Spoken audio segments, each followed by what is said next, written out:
My name is Deborah Grayson Regal, and I have been a professional speaker and a speaking instructor for over 20 years. From my earliest beginnings as a high school national champion in public speaking and speech writing, to my role today as an international corporate trainer and a visiting professor of executive communications at Peking University, China, I have been collecting and using the best tips, tools, and techniques to help people present with more polish, power, and professionalism. The skills that I will be sharing with you are based on my own experience in instructing hundreds of thousands of speakers around the world. I hope that you will find them as helpful as they have, and I thank you for the opportunity to work with you. Hello, and thank you so much for having me.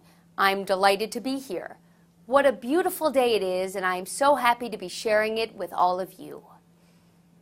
When it comes to opening a presentation, what I've just said is completely acceptable, extremely polite, and totally predictable. That's right. The typical opening remarks that most speakers make are benign and boring.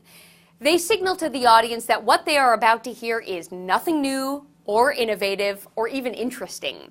Because even if you're getting ready to share the most incredible news in modern medicine, you have already lulled your audience into complacency. So, what separates the powerful, passionate introductions from those that are merely polite? It's about capturing your audience's attention the moment you begin to speak, and then keeping their attention throughout. Along with getting attention, a good opening also establishes your believability and credibility. Within the first minute of your presentation, you need to establish why you are the person to be delivering this message to this audience at this time. Of course, if you have someone to introduce you to your audience before you begin to speak, you can have that person highlight your personal and professional credentials. But if it's left up to you, you might need to list a few carefully selected highlights which can be expressed directly, such as in this example. I have a nursing degree from the University of Michigan, and I've spent the past 7 years working in the critical care unit of New York's Lenox Hill Hospital. You can also share your credentials indirectly through storytelling, such as in this example. Over the past 7 years in my role as a critical care nurse at New York's Lenox Hill Hospital, I have seen my share of trials and tribulations. But whether you take a head-on approach or a more roundabout way, you'll need to let your audience know the answer to why you.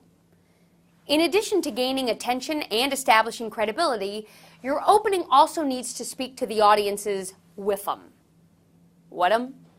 WIFM. W-I-I-F-M. This stands for What's in It for Me. Whether we like to admit it or not, we're all self-interested as listeners. We pay attention to those things that feel personally and professionally relevant, useful, and pressing, and ignore the rest. So a good opening establishes early on what about today's presentation is going to be relevant, useful, and pressing to this audience.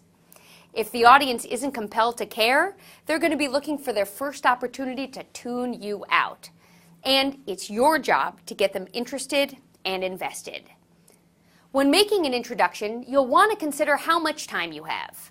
A good guideline is that your introduction should take up about 2 to 3 minutes of the presentation time, especially if you have a significant amount of content to follow. The relationship that you and your audience may or may not have at the start is also a factor for consideration. A smart way to get started is to poll the room, asking how many people are NPs, LPNs, social workers, or other allied professionals. You might then ask, who else is in the room with professions you haven't mentioned, and be welcoming of them as well. By knowing who is in the room, you can ensure that your examples and information are aimed at your audience and their clinical expertise. You also want to think about your audience's relationship to your topic, not just to you. If your listeners are already positively inclined to act on your message, then your introduction can take that into account. If you have a mixed opinion audience or a resistant audience, you may want to address this up front, such as, I know that today's topic may bring up a number of questions from you, and I want to let you know that I will address as many as I can in the time that we have today. That puts the audience at ease, and when the audience is relaxed, you can relax too. Finally, you'll want to consider your natural style when planning an introduction.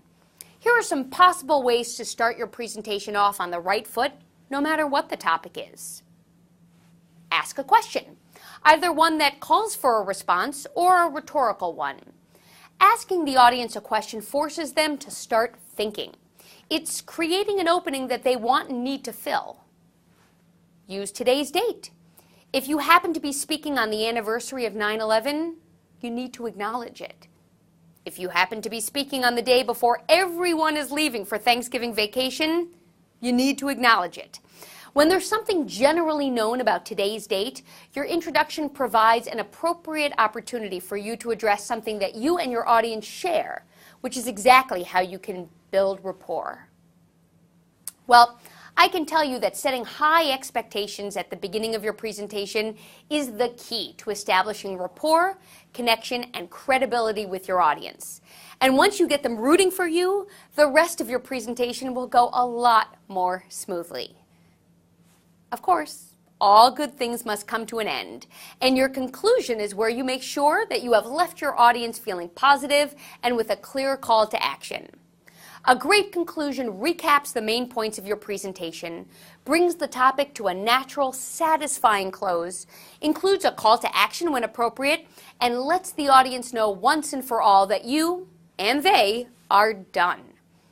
Too often, we put plenty of time and thought into our introductions and the body of our presentations, but we don't plan for our wrap-up. Sometimes we run out of time or energy in the planning phase, and this bleeds into the presentation, where we simply run out of time or energy in the delivery. Isn't it a shame to have put so much work into your presentation only to leave the audience remembering your fizzle out at the end? That's a rhetorical question, by the way, a technique you can use not only in the opening, but in the closing as well. Your audience may likely remember best what you said last. Do you want them to remember you saying, I guess that's it? Do you want them to remember you coming to your conclusion and then discovering you had a few more points to make on previous slides? I bet not. As a polished presenter, you want your audience to remember you being in control of yourself, your content, and your time to the very end. You also want your audience to remember what you said and what you want them to do without any confusion or delay. Make sure that you present your final slides with power, polish, and professionalism, and with a positive tone to leave your audience feeling positive about you and your message.